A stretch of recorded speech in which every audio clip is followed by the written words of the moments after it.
Hello, and welcome to Prairie Pulse. Coming up a little bit later in the show, we'll learn about Inventor Frederick McKinley Jones. But first, our guest joining us now is the Executive Director of River Keepers, Christine Holland. Christine, thanks for joining us today. Thanks for the invite. As we get started, tell the folks a little bit about yourself and your background, maybe. Sure. I grew up in small town North Dakota, Findlay, Hope, Northwood, and then came to school at Moorhead State, and it was Moorhead State when I went, and took an internship at River Keepers and haven't left the community since. Well, so for those out there that may not know, what is River Keepers? Sure. We're a nonprofit organization that advocates for safe and sustainable use of the Red River.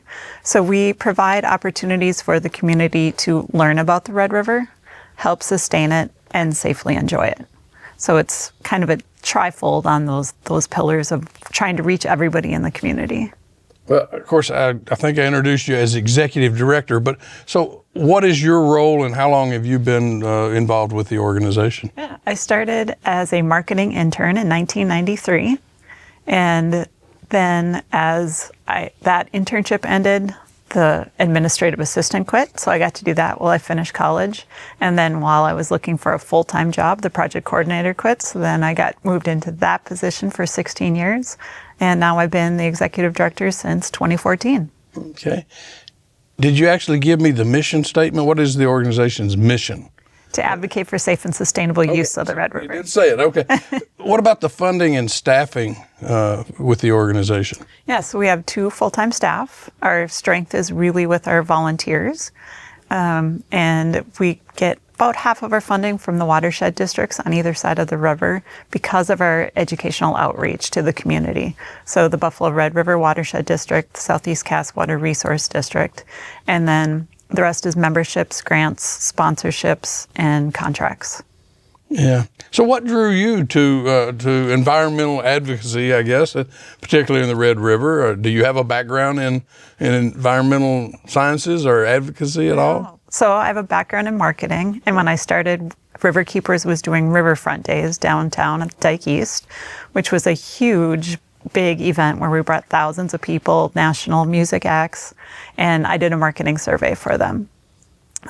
We realized as we were bringing people there just for events, they weren't coming back because they were still scared of, the water quality, the current. So that's when we realized we needed to move from just having fun on the banks of the river, doing events, and really helping the community learn about the river and appreciate it. Mm-hmm. So how long has it been active in the FM area? Since 1990. Yeah. And so, okay, but back in 90, you talked a little bit about it, but here a study found that the Red River was underutilized and underappreciated. What does that mean? For sure, yeah. So historically, we used it. People moved here because of the Red River, right? They used it for drinking, washing clothes. It was a big steamboat. You could almost walk across the river from boat to boat. There were so many boats downtown. And they'd take goods, furs, wheat, all the way up to Winnipeg. And then the railroad came, right? So we didn't really need to use the boats on the river anymore. It was kind of a slow transportation process with all of the meanders. And then with the dams that got put in the river, there was some undertows and there was some deaths. And then since then, all of the dams on the Red River have been retrofitted with a 5% rock slopeway, so they're much safer now. So we had to teach people about that because they've been told to stay away from the river for years, right? If you grew up here, you probably were told to stay away from the river. And it can be a safe place if you respect it, just like any other water body. But so with the things you just mentioned, how did the community mistreat the important resource during the Red River during that time? Yeah, we just started to ignore it. Like we put roads and parking lots next to the river instead of green space where we could go recreate and gather. And it just didn't look nice down there. When we first started doing cleanups along the river, there was washing machines, dryers, cars, carpet. So now mostly what we find are like plastic bags and food and beverage containers. So, just didn't take care of it at all. Mm-hmm. So again, how has River Keepers really worked to change that image of the Red River and its role in the area over the years? Yeah, so it's changing people's perceptions takes a long time, a lot longer than I ever imagined.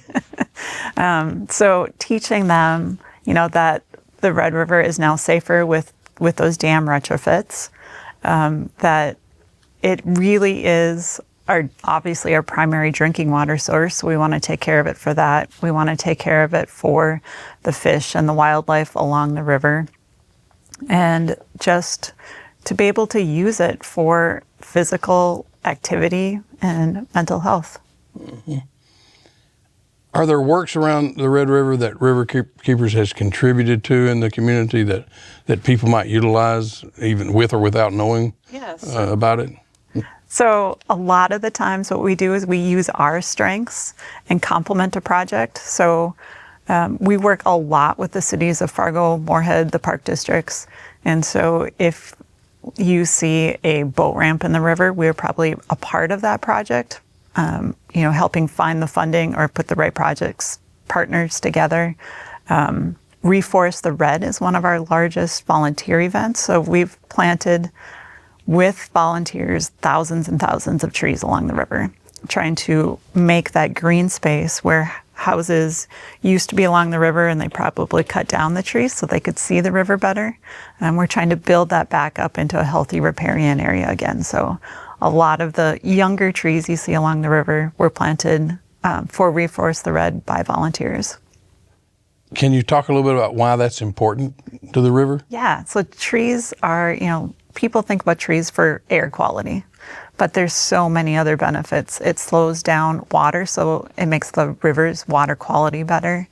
It's green space, so if you're outside and you would rather be by trees than in the middle of a street, right? Because it just draws you. It also is less crime because people are out there together enjoying it.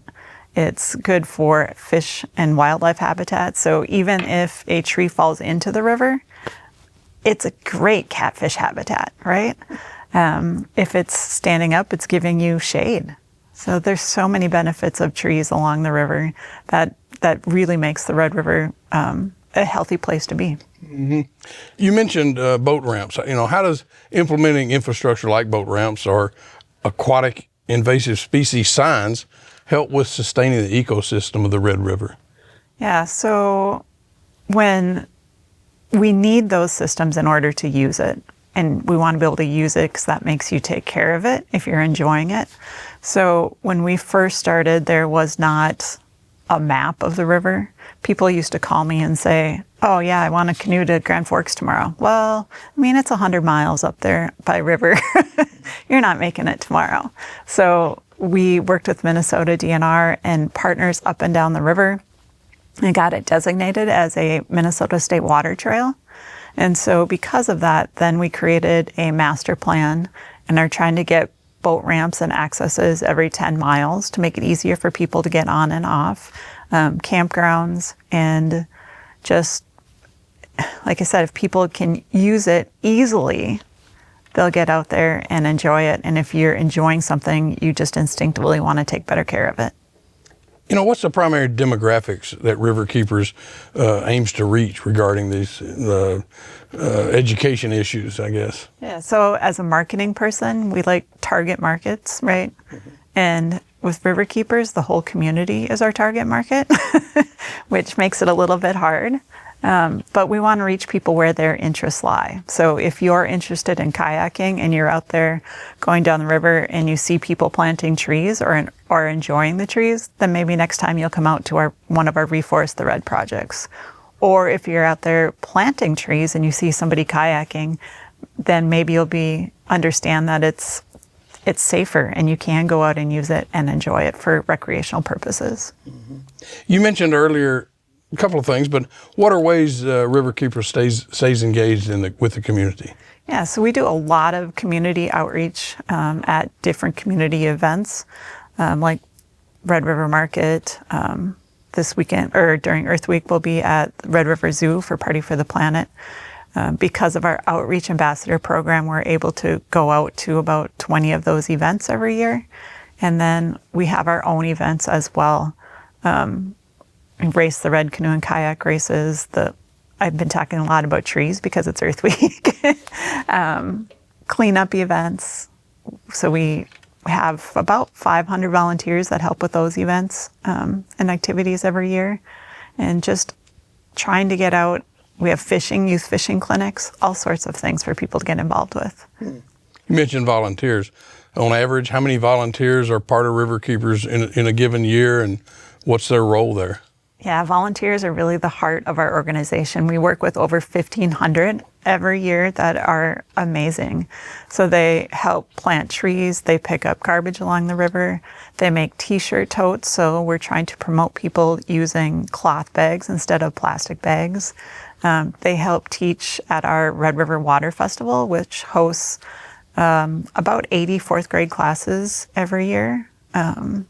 So the youth fishing clinics, we have paddling and canoe excursions, so they're leading those and teaching people about the river while they're paddling and enjoying it. So, plus board members. We have board members, right? So a board of 15. And so there's always some way that people can get involved, even simple as going out water quality monitoring with us. So we go grab samples so that we can tell you that the river is really just looks muddy because of the clay soil we have, and we have signs to back that up. We're not just telling you that. Yeah. Well, if someone's interested in being a volunteer, I guess I'd ask, well, how can they apply? I assume it's just show interest. But is ages?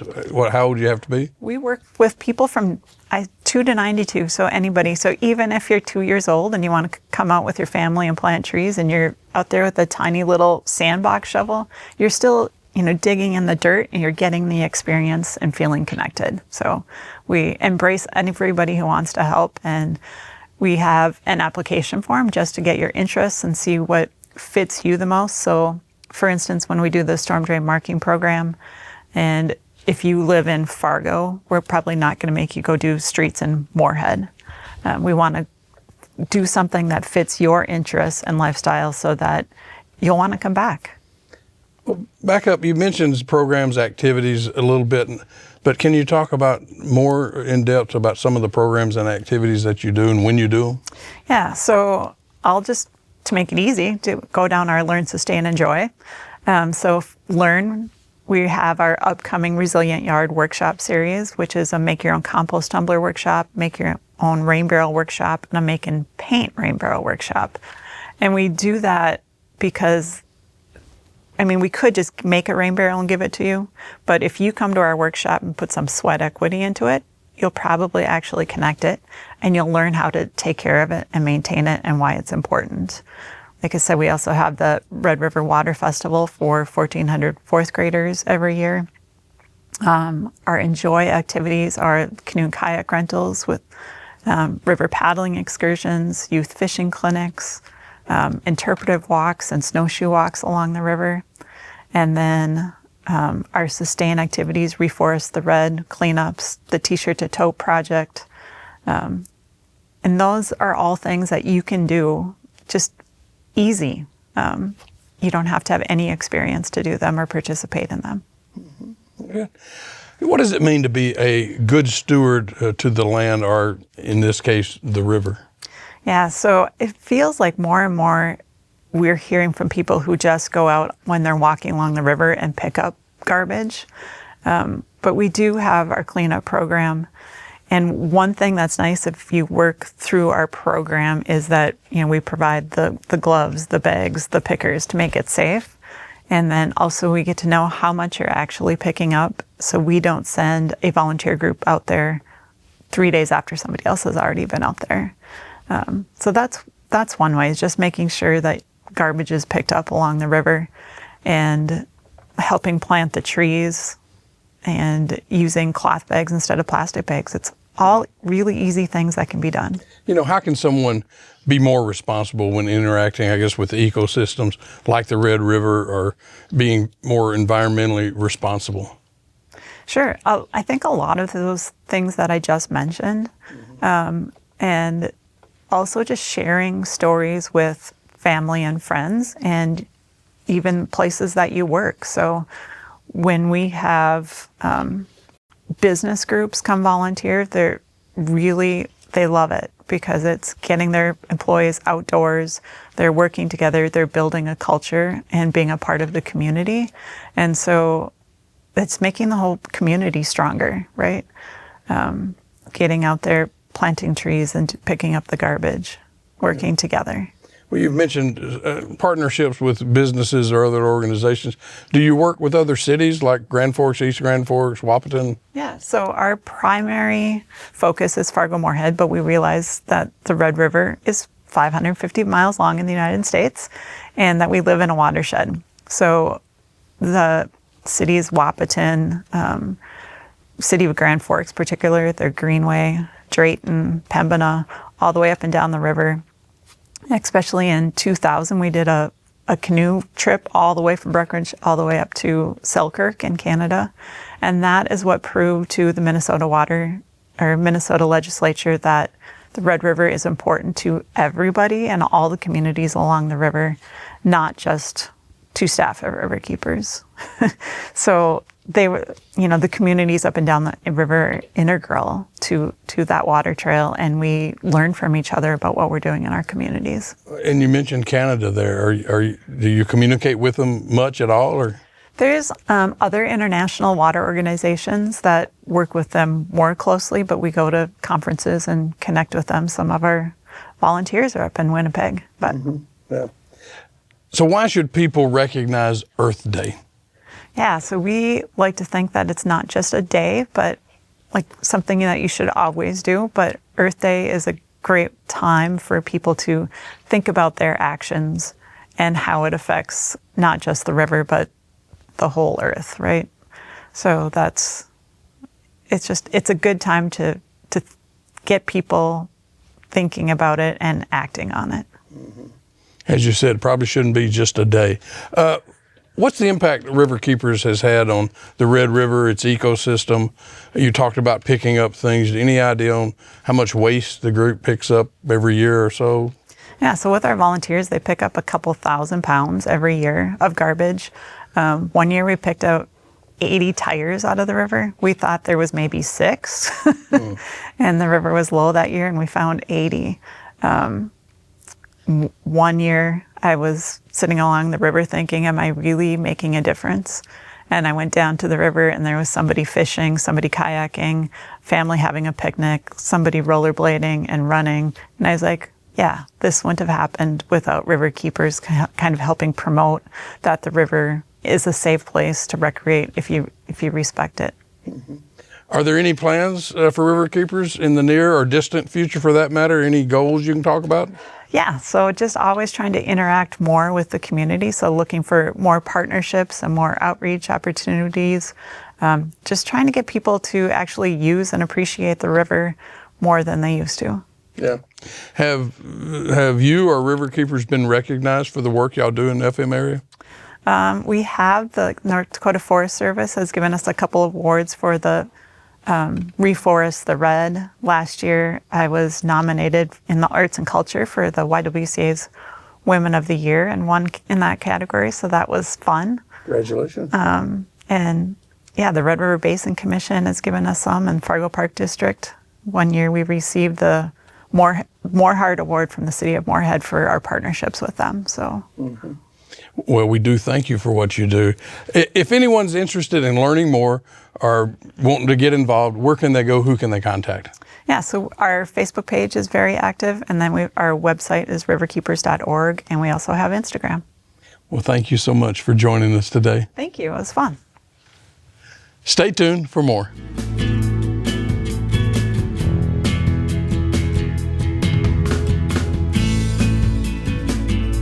Frederick McKinley Jones was a self-taught engineer who got his start in Hallock, Minnesota.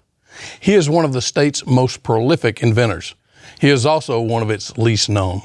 Being the brilliant mind behind the modern refrigerated truck, his impact can still be seen today, from the frozen food aisle to the front lines.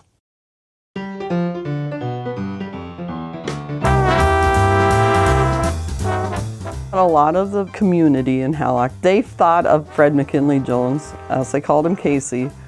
If they had a problem, if they needed something fixed, they would go and ask him.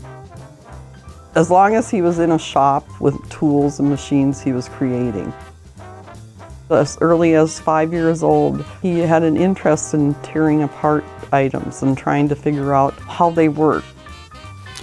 Frederick McKinley Jones was a self-taught inventor and engineer. He was born in Covington, Kentucky in 1893, and his father was American-Irish and his mother was African-American.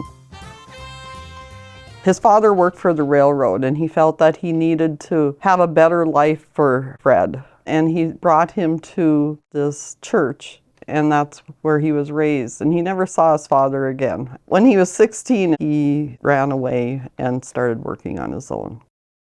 He ended up in Effingham, Illinois. And then he met a guy who was talking about a farm up in Hallock, Minnesota. And it was a big farm that belonged to Walter Hill, James J. Hill's son. And he heard about all these machines that he needed to work on up there. So he thought this would be a perfect opportunity. And on Christmas Day in 1912, he arrived in Hallock. And in the spring, he started working for the Hill farm. He became like their head engineer for their steam engines, their tractors. He was fascinated with motors and how to fix things. If there wasn't a tool to fix something, he'd make the tool to fix the item. So he was so innovative and creative. He felt really welcomed here. He mentions how they never really looked at his color. People just accepted him for who he was. But he was always working on items for people. He built a radio transmission system. He built a portable x-ray machine for the local hospital. And one of the big ones that really got his start, he put sound to the silent movies in the local theater in Hallock. That caught wind of Joseph Numero, who had the cinema company down in Minneapolis. They were having a lot of problems switching over the sounds on their machines. And he heard through the grapevine from other theaters about this Fred McKinley Jones in Hallock, Minnesota, who had put the sound to this machine. So he contacted him and asked him to come and work for him. Well, that was the beginning of where the invention started to get patented.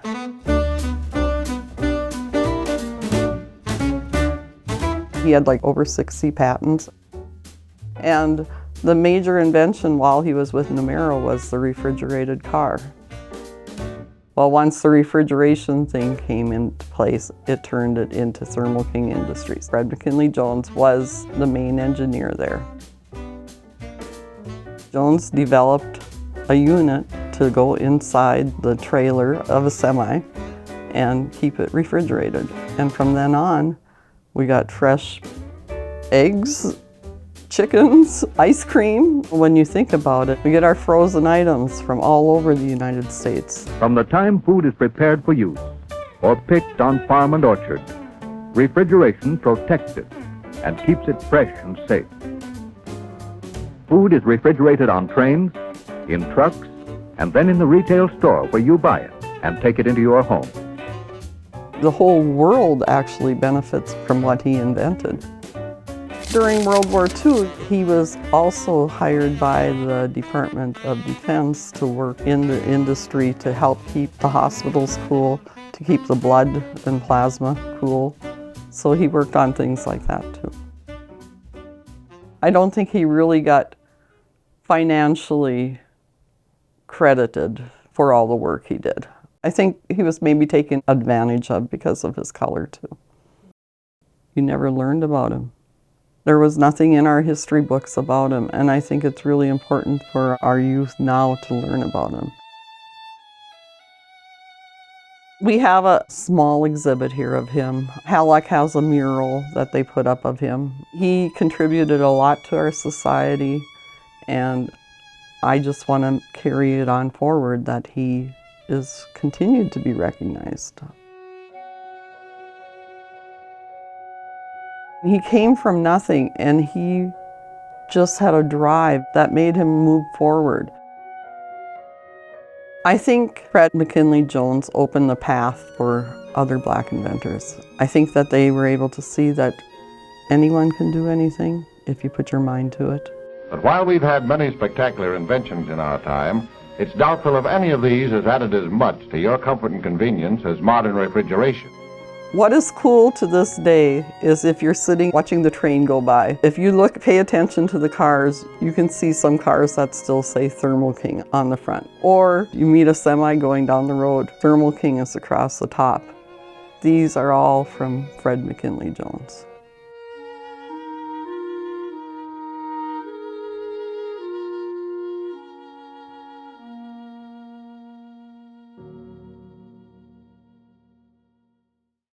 Well, that's all we have on Prairie Pulse this week. And as always, thanks for watching.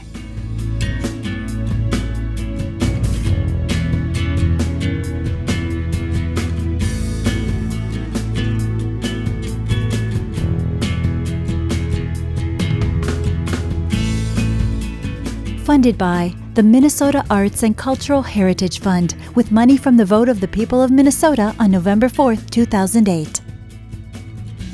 And by the members of Prairie Public.